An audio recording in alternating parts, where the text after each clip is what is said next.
round 3, week 3, whichever way you want to count it. But we are headed into a very special tutorial today with another member of the Millionaire Factory, Sierra K. Howard. Yes, I have to say her name that way each and every time because it just sounds dope. Well, she is our personal financial planner.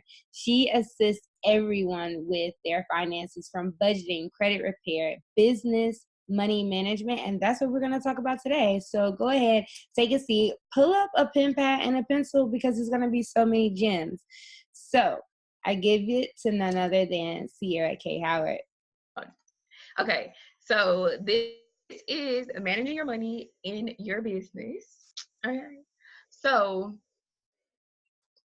I broke it up into to 3 sections. So the first section is keeping up with your day-to-day money management.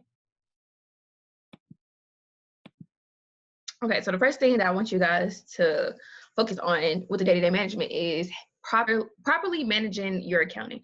So you can either have a bookkeeper or purchase a DIY accounting software such as Wave, TurboCash, SlickPi, ZipBooks, etc. But this is crucial to keeping track of your income and your costs, knowing what's going in, what's going out, having an accounting system. So then even at the end of the year, you're able to see, okay, how much income came in, how much went out, and then you're able to optimize for the next year or every month.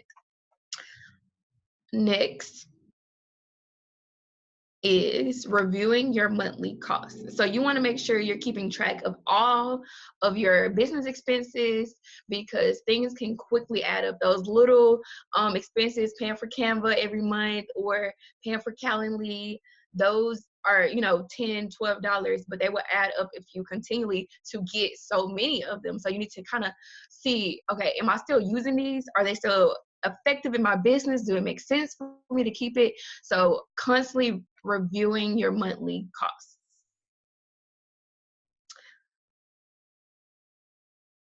Next is making financial projections. So you want to be able to anticipate and address possible future business expenses. So you want to kind of plan ahead and kind of think, what am I going to need in the next few months? Or if my business grows to this level, I'm going to need to utilize this. So kind of plan ahead so you can get ready for those future expenses. Sorry about this, guys. Okay, so moving on, so this is something I do for personal, when I'm helping people with their personal money, is utilize an expense manager. And basically what the expense manager does, it tells you what you should be spending on each category. So like education, marketing, materials. So you kind of come up with a percentage and say, okay, I'm going to spend 15% on marketing every month, or 10% on materials, but you come up with that number for each category to determine, okay, am I spending over 15% on marketing or courses or whatever it is, the number that you come up with for your business. And each business is different, so each business will have a different number. So you can kind of come up with it yourself. Just to basically get an overall picture of how much you should spend on these expenses every month. Okay. I'm gonna ask if anybody has any questions, because I know I can talk fast. Okay, no? Okay. So this is one thing that I do, so I knew I had to put it in here, is don't slack on invoicing. And that's like one of the main things that I have been working on to improve. I'll send out invoices via PayPal, and then people forget to pay them, or I used to give them 15 days to pay them. It's horrible. But so needs to send out invoices to clients. Send them out as soon as possible. Don't wait, because I know I'm bad on that. I'll wait a few days. Also, set the payment terms with them and minimize it to a max of 7 days. I would say even sooner, because if you think about it, when a person goes into a store, for Walmart, Walmart, I'm gonna use Walmart for instance. I can't talk. I'm gonna use Walmart for example. If somebody goes into Walmart not giving them 7 days. And when a person gets on the phone with you, I know it's different because it's more service based and they have to kind of think about it, but you should limit the amount of time that they have to kind of think about it. So I would say limit it as much as possible, but to each his own. And then also follow up on your invoices. I know that's another thing. I always send out an invoice and I will forget, or maybe that person gets busy, so you need to send them a reminder, say, hey, don't forget to pay your invoice. So don't slack on invoices. Don't be like me. And I see a couple of questions in the chat, so I'm gonna check really quick. Or not questions. Okay, Khadijah said her invoices expire in 24 hours. Yes, I like that. See, that's where I need to set my invoices to, because people, the more time you give them, the more time they have to think. And no, we need to cut it. Candy says expire. Tell me more. What do you mean by expire? The invoices?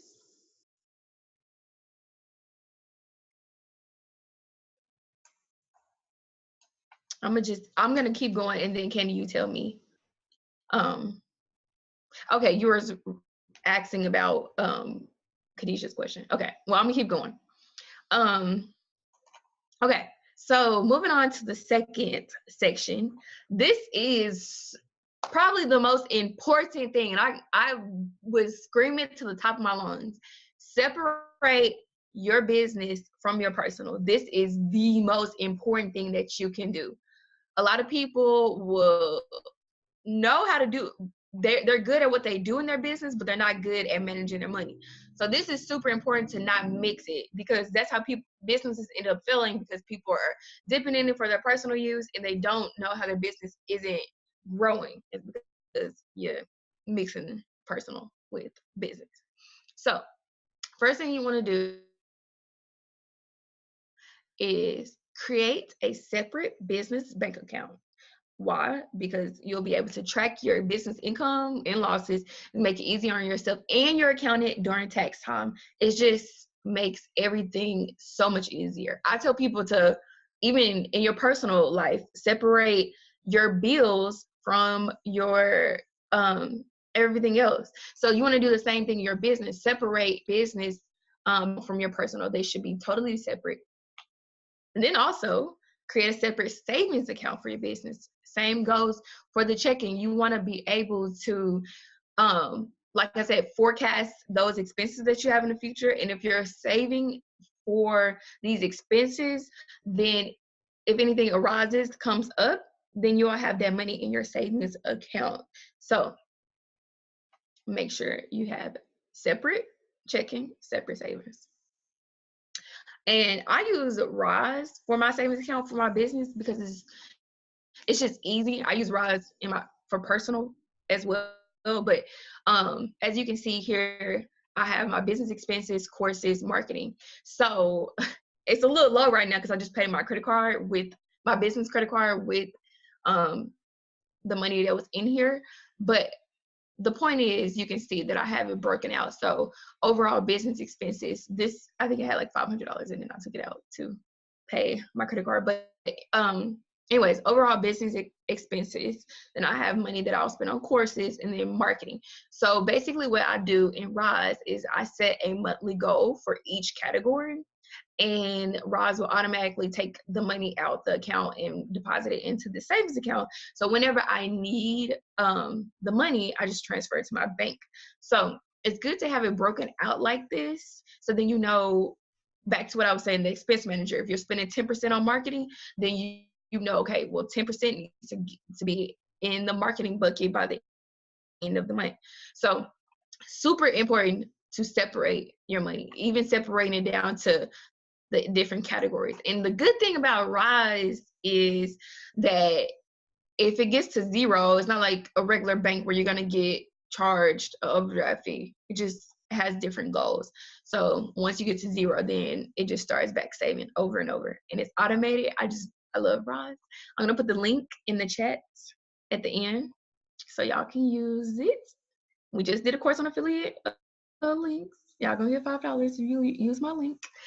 But okay, moving on. So this is really important. I think a lot of people don't think about this, but is saving for taxes all year and paying your taxes quarterly once you get to that point in your business.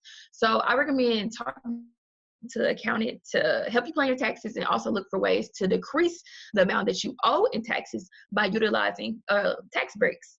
So like I said, with the savings, preparing for it. So you don't want to get to the end of the year and then have to pay this big chunk of money when you could have been paying towards it quarterly throughout the year, and then also saving for those taxes to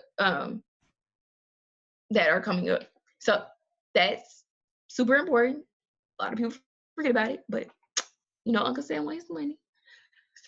So next thing you got to do, or you should do, is set up a business payment system. So I utilize PayPal, and I'm trying to transition over to Stripe, but utilize one of the two for your business, or if you know any other payment systems, but these are one of the two most popular. Never use apps like Cash App for your business unless you set up a business Cash App. And the reason why I say this is because, again, it goes back to mixing your personal with your business accounts, because somebody might say, okay, I'll send you the $60 through Cash App, which is cool, or what you think is cool, until you need to Cash App somebody money for something personal, but the money that's in your Cash App was for your business. So then you lost track of it, and you don't know where you can't keep track of your income. You don't know what happened. I've had people try to Cash me, and even though I get charged a fee on PayPal, I'll tell them no. Send it to me through my PayPal business account. So even though I lose money by using PayPal, I'm still able to keep track of my money. I just feel like Cash App, I don't know if they have a business account, but I don't know. I just feel like it's unprofessional anyways. But this is very important just to keep up with your income and your expenses. So don't use Cash App. Okay, I'm gonna check to see if y'all have questions. I'm telling y'all I can talk.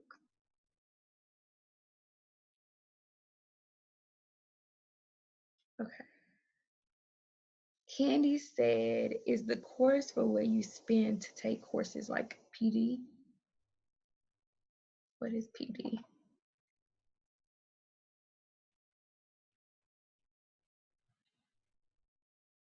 Oh yeah, like different courses, like online courses, things like that.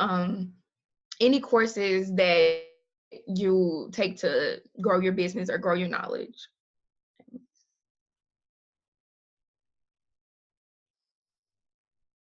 Okay. I don't think there's any more questions. Okay. So moving on. This is one of my favorite things. I utilize a credit card solely for my business. So I don't, again, with the not mixing, I use one credit card solely for business purchases. I don't use it for anything else. Like nothing goes on that credit card but business purchases. And that's, again, so I can keep up with how much money is going out, how much am I spending on expenses, and then I can also do like an export charges on my credit report and like add it up for the month or whatever. It just keeps it super organized for me to know, okay, I've spent all my money on this credit card, so I know exactly how much I spent for the year, the month, the week, whatever. And also, added bonus is that the card is cash back. So I get cash back for making business purchases. And then what I end up doing, I just put whatever cash back I get towards my balance. So I honestly feel like I get like a little discount, for utilizing my credit card. And the key to actually getting the discount and feeling like it's making a difference is not getting charged interest. So paying off your bill before they charge you interest, and utilizing the cash back as like a discount to your purchases. And back to what I was saying, utilize that RISE savings accounts for your credit card. So like I said that I had like $500 in there for business expenses. Well, at the end of the month, I transfer the money and pay my credit card from my business account on RISE. So as you can see, everything's separate. So I use my business savings account, business checking account to go ahead and make that payment on my business credit card. And it doesn't necessarily have to be a business credit card. Mine's just a regular Capital One cashback card. But if you want to get those added benefits, you can get a business credit card. But the whole point of this is to keep everything separate if you are utilizing a credit card. So I'm done preaching. Okay, and then the last section is business goals. Okay, so with your business goals, you want to make a sales goal every month. So you want to go ahead and make the goal at the beginning of the month, and then break those goals down into daily goals. You can break them even down further. Like you can break them down to weekly goals, daily goals, but as long as you just break them down into smaller pieces, you'll be able to make those goals more achievable. And then also, it kind of gives you something to, I guess, look forward to or kind of strive for every month as it goes into trying to increase your income in your business and increase your profit. Knowing, okay, what's my goal for this month and what do I have to do to hit it? Really breaking it down. That would help your income in your business. I'm gonna take a little sip of water because my voice is starting to crack. Okay, so this is one thing that another thing that people fail to do is constantly invest back into your business. And I know it seems so simple, but a lot of people don't do it. They, pay themselves from their business, but then they forget to invest back into the business to grow it. So you want to constantly invest into your business and, use a certain percentage of your profits to invest into marketing, supplies, people, coaching, resources. And it goes back to what I said about the expense manager. If you create those percents for each category, then you'll know that I should be spending this much on coaching courses. I should be spending this much on marketing. I should pay myself this much. So then okay, am I going over in the marketing category, or am I paying myself too much at this point in my business? So really knowing those percentages helps out so much, and knowing, okay, I need to invest this much into marketing or whatever else. So please invest back into your business. That's the only way it's going to grow. And then this is something I, have to tell myself is don't spend prematurely. Don't go spend a lot of money on your website, business cards, resources before any revenue comes in or enough to cover your expenses. And I'm not saying don't go spend any money. I'm saying don't overspend. And I had to tell myself that when I first started my website, I don't even want to tell you how much I spent to do my website, but it was a lot. And I didn't have no revenue or anything. So it was just coming straight from me. I was investing in my own business. And even now, you spend so much money on business cards up front, and then you want a new look. So it's like those little things, they matter, but then they don't. Focus on the things that will make you revenue, if that makes sense. Focus on investing in things that are going to quickly generate money for you. All those other things, like business cards, they're important, but they will come. Focus on generating activities in the beginning. And I'm telling it to myself too, so don't think that I don't do this, because I do. But okay, moving forward. This is really important, is reducing your expenses. So if you review your business every month, like I mentioned earlier, and you see that you're not utilizing something, or something doesn't make sense for your business anymore, utilize, try to reduce it or get rid of it, and use freebies as long as you can. Research and try to do it yourself if you can. Utilize Fiverr if you can. I try so hard to not spend money on unnecessary expenses. I said try, okay? So I need y'all to try to don't just have your income up here and your profit here and your income here. You want to widen that gap. So focus on getting those expenses as low as possible. And I tell people this in your personal life too. So same thing goes for your business. You want your profit to be a good heavy amount. So don't just focus, or don't spend all your money on expenses.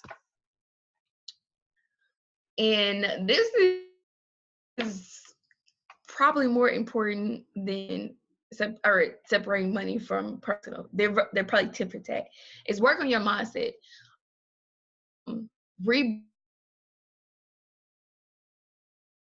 Listen to podcasts inspire you. I feel like this is one of the most important things, because if you don't have the millionaire mindset, how are you gonna become a millionaire? And I use the example of, and these are probably not the like best people to use, but Donald Trump and Kanye West. They are people who were millionaires, but then they had, or they went bankrupt or whatever. But then they are still millionaires because they have the millionaire mindset. So it's like you can't take their mindset away. They're gonna know how to become a millionaire again. So the same thing goes if you make a salary of $50,000. You lose your job, you're gonna know how to make $50,000 again. So, but you have to constantly progress and improve your mindset to get to 50,000, get to 100,000, get to $1 million, in order to be able to bounce back every time. So as an entrepreneur, you need to always work on improving your mindset, growing, learning, teaching, anything that will help you grow as an entrepreneur. You need to do it for your mindset. That, I'm just gonna say, that is more important than the separating your personal from business. Your mindset is everything. So I am done. Oh, perfect. Yeah, I saw the 10-minute thing. Oh, you see it? Okay, good. Yeah. So guys, this is gonna shut off in 9 minutes and 30 seconds. So when it does, just log back in, okay? And then we just keep the conversation going. Let me really quickly get on here, and I want to ask one question. So my question really quickly is, everybody, if you can, in the chat box, or I will unmute you all, but let's hear and know what part of this that you found to be the most impactful, because it was a lot of good gems in here. So trying to unmute everybody. Looks like everyone has themselves muted. Okay.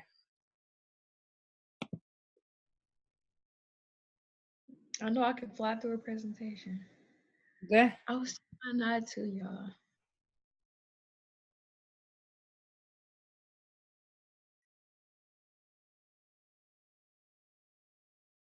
Okay.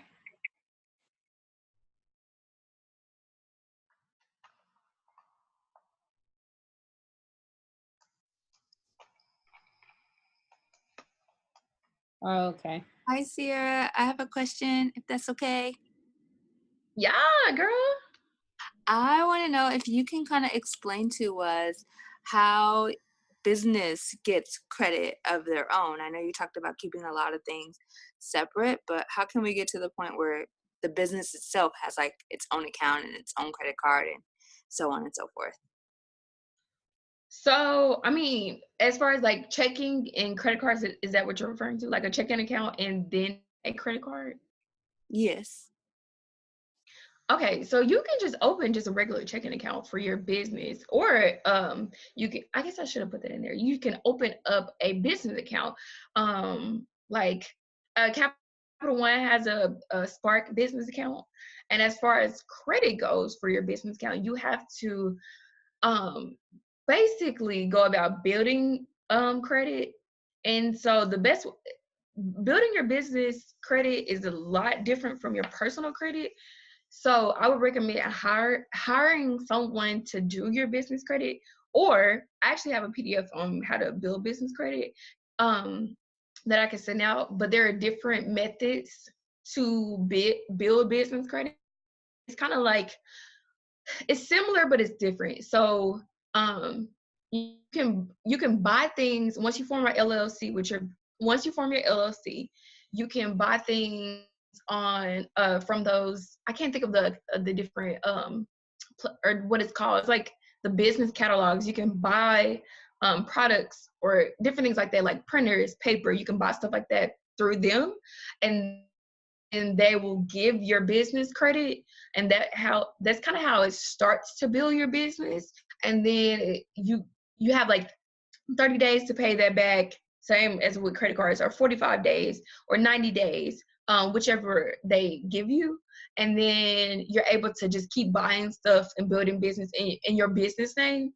And the good thing about business credit is it because it doesn't mix with personal.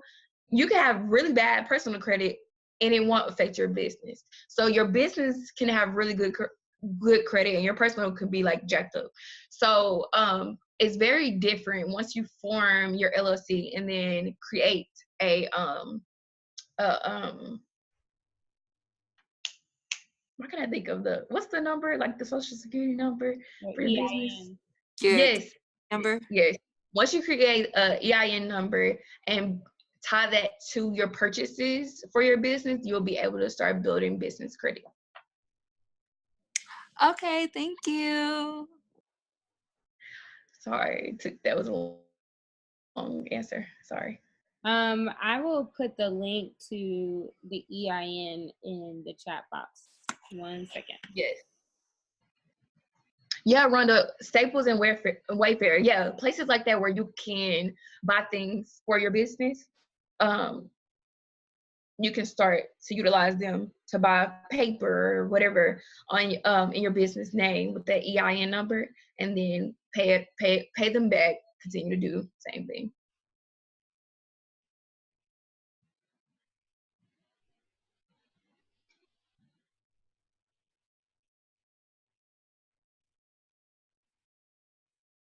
Thank you, Patrice.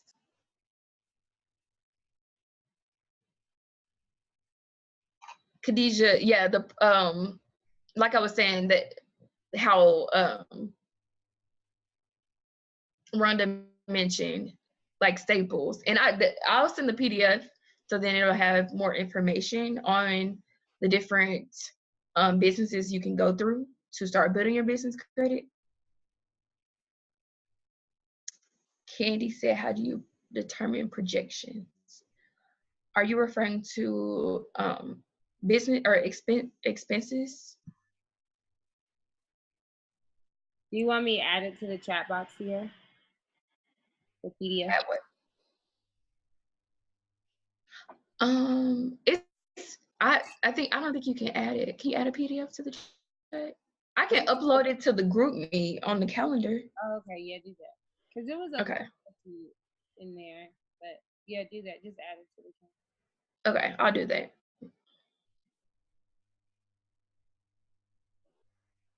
Okay, you said, Candy said, how do I determine your expense manager? Like I said, it kind of depends on your business and kind of coming up with those numbers.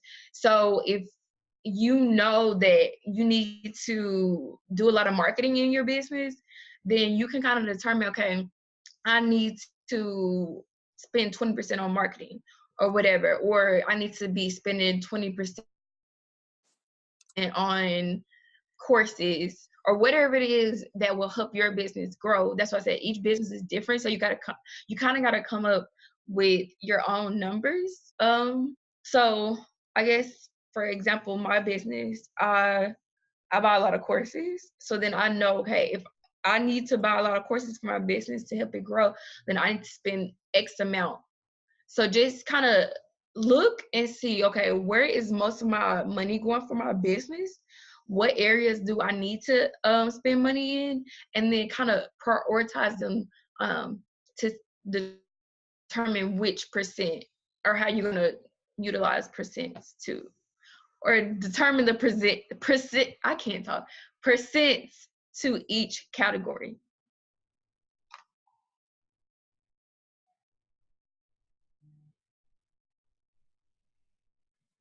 Did that answer your question, Candy?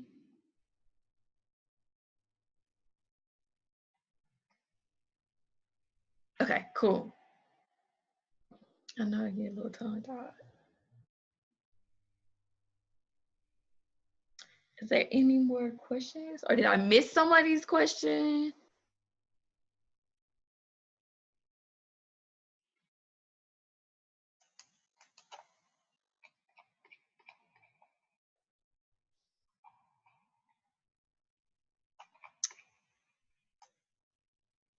Ivy, did you see any more questions that I didn't? Any more questions? Khadijah was asking about the about Staples. She said, do I just go in Staples with my EIN? Like, hey, can I lay away a printer? And I was telling her she can sign up for their business account on their website. Yeah. Yeah, it's basically like applying for a credit card. Did anybody have any more questions? Candy has another question. She said finding an accountant.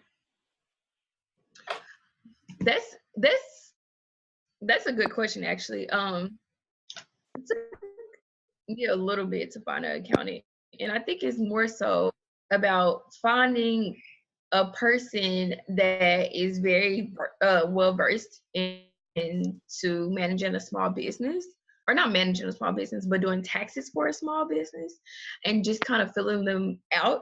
I mean, you could probably find a person on Instagram that specializes in doing taxes for small businesses, or reaching out to people that you know that are in your area. Because I would say that you definitely would want them to specialize in doing taxes for businesses, so then they can find you those tax breaks and cuts and things like that, so then they know, okay, this is how I do this is how to properly do taxes. Because you could go, if you go to just H&R, they're gonna be like, girl, I mean, they're gonna know how to do it, but they're not gonna be trying to find those tax breaks for you.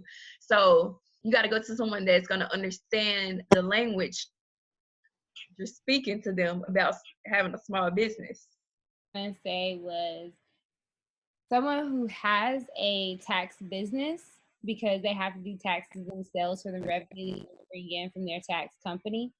They have to do their own business taxes. So a lot of these small mom and pop tax companies, they are perfect because they know what it's like to do businesses, to do taxes for businesses. Because 9 times out of 10, they do their own taxes, or they know someone who does their taxes. Look, I think the one thing that I probably struggle with is making sure that I separate the business and the person. Like, I have a PayPal account, and then I track my business transaction stuff in my Square account, but at the end of the day, it's still going into the same account. So I definitely need to switch that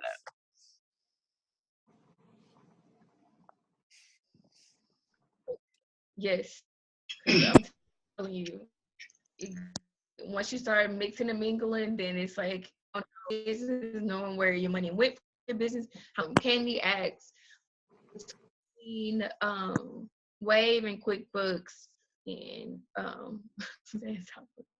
which one would you recommend and why? So I would recommend Wave because I use Wave. It's the most simple to me, and it still gets the job done. I like simple. Thank you for that question, because I just looked at QuickBooks, but I'm going to look at Wave. Yeah, I like Wave. I really like it. I've never heard of ZyBooks or ZBooks. Oh, Z books. Okay. It's actually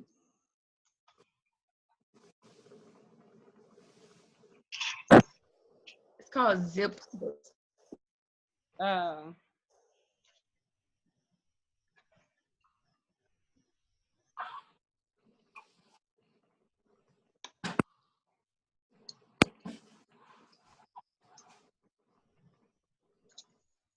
Well, all right, guys. Are there no other questions?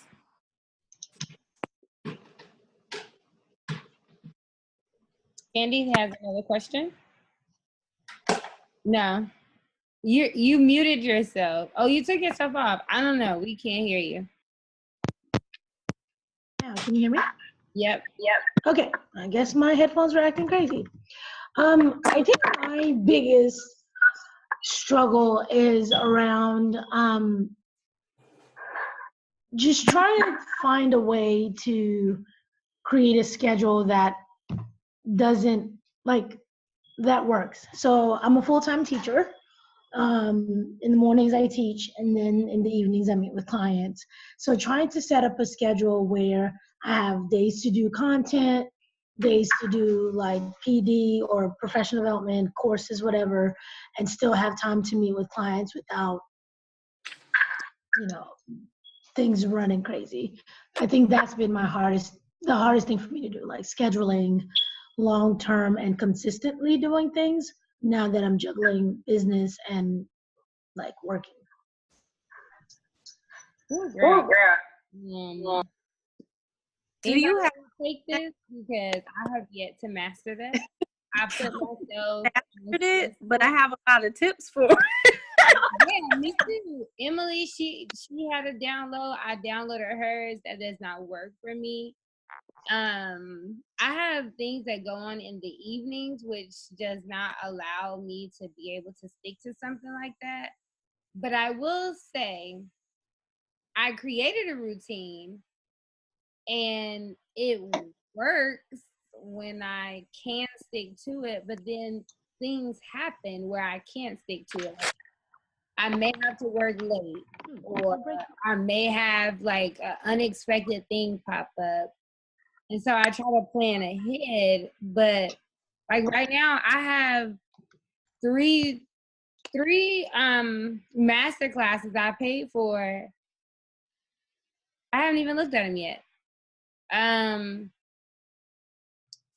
What's her name? The 6-figure chick, Cece.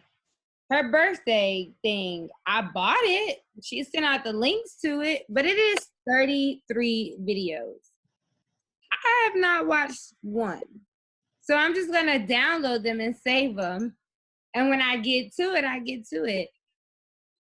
But I feel like if your time is flexible enough to where you don't have like a whole lot going on in the evening, like just sit down and be reasonable with yourself. So like, let me give you an example. I did come up with a very good schedule for myself. So I listened to this guy. He put together this just this skit of people talking about how to formulate a schedule. And so what I did was I set a time to get up every morning. I get up at 5:30 every morning. When I get up, the first thing I do is I pray. After that, I hop in the shower, and it's not nowhere near time for me to get ready for my day. So I sit down and I figure out what am I going to get done in these couple of hours I have, whether it's going to be for my business or for work, whatever is most pressing. I do that, and then I run out the house and then get ready for my day. So then I carry on through work, and then after that, I gave myself an hour to like just bring down my mental from my day, to maybe watch some TV, listen to a podcast or whatever, grab food, because then I also stop eating after 7 o'clock. So I got to figure out how I'm gonna eat and all that good stuff. Like adulting is hard. What? So then after that. Then that's when I started working on my business. Now, what I did do is I broke down the time where I actually have time for clients and then I have time for myself. And I broke that up into hour blocks. Bless whoever that was. And so on certain days, I give myself more time. But Tuesday and Thursday nights I go to church, so that's when I just, instead of working on my business, I clean the house and I do laundry for those little 2 hours I have. Now, when I break up that client and business time, it's between the hours of 6 and 9, and between 9 and 10:30, I work on my business in any way possible. So I have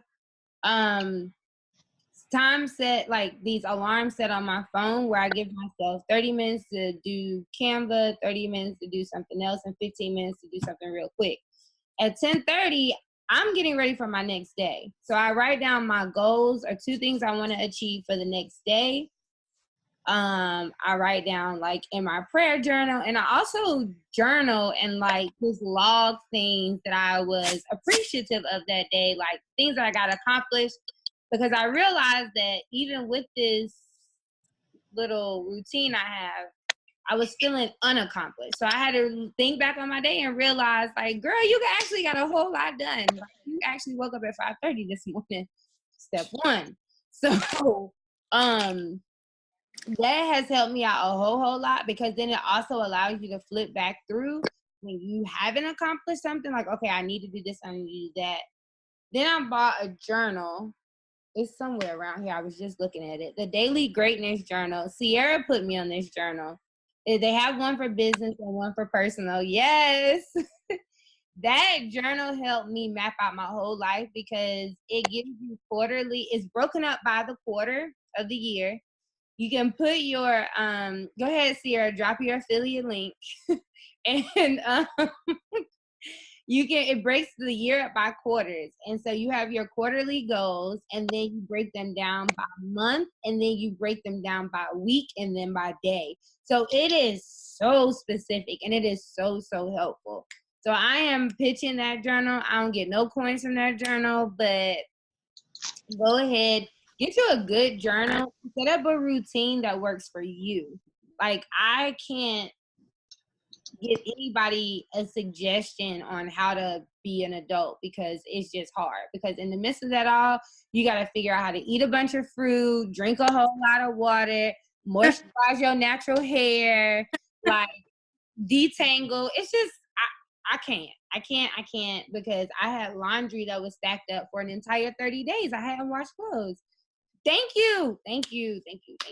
So you understand what I'm saying? Like, it's just a lot, but try to compile that a lot into like your basic 7 days. How that work, I don't even know, but I'm doing it and it's working. I even broke out my Tuesdays and Thursdays are my cleaning days. So on Tuesdays, I do my bathroom. Thursdays, I do my kitchen. And then on Friday nights, because I don't have to wake up to go to work the next day, I just stay up longer. But on Friday nights, I live in a studio, so I clean up the common area, especially like doing the floors and stuff. And so it's less that I have to do, because I'm doing a little bit throughout the entire week. I know that was a lot. I talk a lot, y'all. I'm sorry. But boom, that's it. Oh yeah, also getting up at 5:30 in the morning. Oh my God, like I get so much done throughout the day. It extends my day, and it gives me so much time. And then that routine at night, getting your clothes together for the next day, all of that, it really helps your following day go smoothly. Okay, I'm done for real. I'm gonna actually mute myself. That's tips that I had. I know for the personal development part, because I have almost a 30-minute drive to work. That's when I do my personal development. Like, I put on a podcast, or I used to, if it was a particular YouTube video that I want to watch or a class, I would put in my earbuds or let it play it in the car, and did my personal development then. And then now I'm like you, Ivy, I'm putting in place, like, these are the only days that I'm actually going to do this type of work. And then on this day, these are the days that I'm going to actually.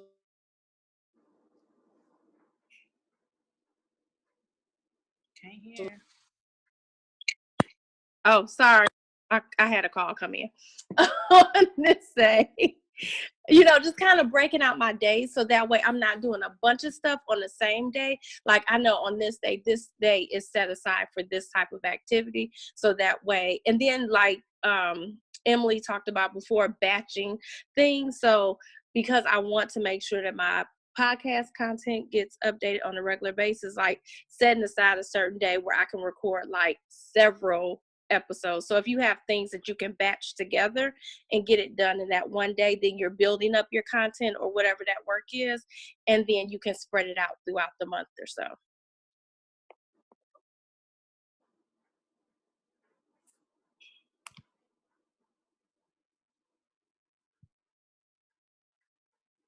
What happened?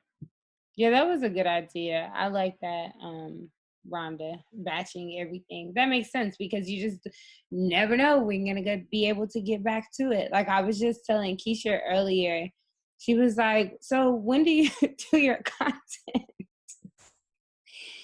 And let's just say I'm a good multitasker. So whenever I'm not directly doing something else, I try to get things done for my business. Like on Monday mornings, we have a daily Monday morning meeting. And in that Monday morning meeting, it's like an hour and a half long, and none of it pertains to my job, to my task. And so while I'm sitting in there, I'm usually like on Canva on my phone because we can't have our computers, or either I'm creating content, like literally just writing out the scripts in my notes section. And the good thing about having Apple products, y'all, listen, let me tell y'all something. If you can, buy Apple products because it makes your life so much easier. Whatever you do whatever I have on my phone, it's on my iPad. Now it's on my computer. And you're literally working. And once I finish typing up all my notes on my phone, when I get to my computer, all I have to do is just copy and paste that and put it into, I use Hootsuite, and it automatically allows you to, it automatically posts to Facebook and to Instagram. So that's another way to batch, Rhonda. What else? Just figure out apps that make your life easier too. That's pretty much all I have. I found something that was really helpful when I was like writing blogs, using the note app, the note on my iPhone, and actually speaking out the message. So it keeps me from having to type it. I'll just speak it out and then make the corrections when I switch it over. That way, in 15 minutes, I can crank out an entire blog, whereas typing it might take a little longer.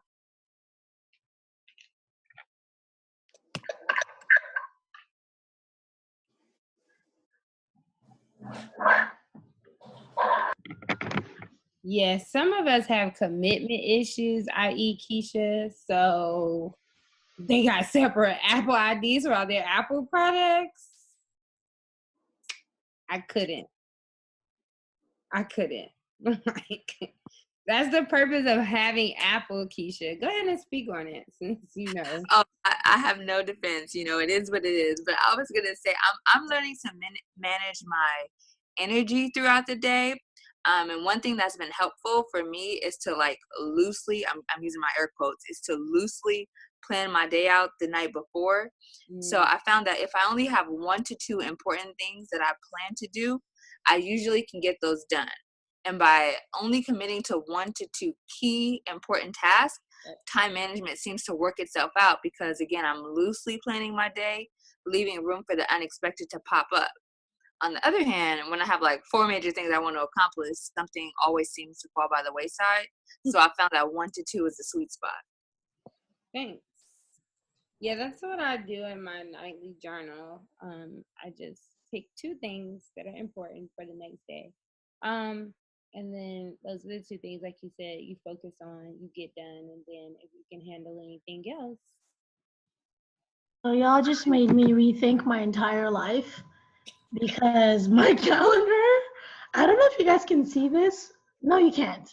My calendar is like forever full. I have like 7 to 8 tasks a day. And you guys are saying 1 to 2.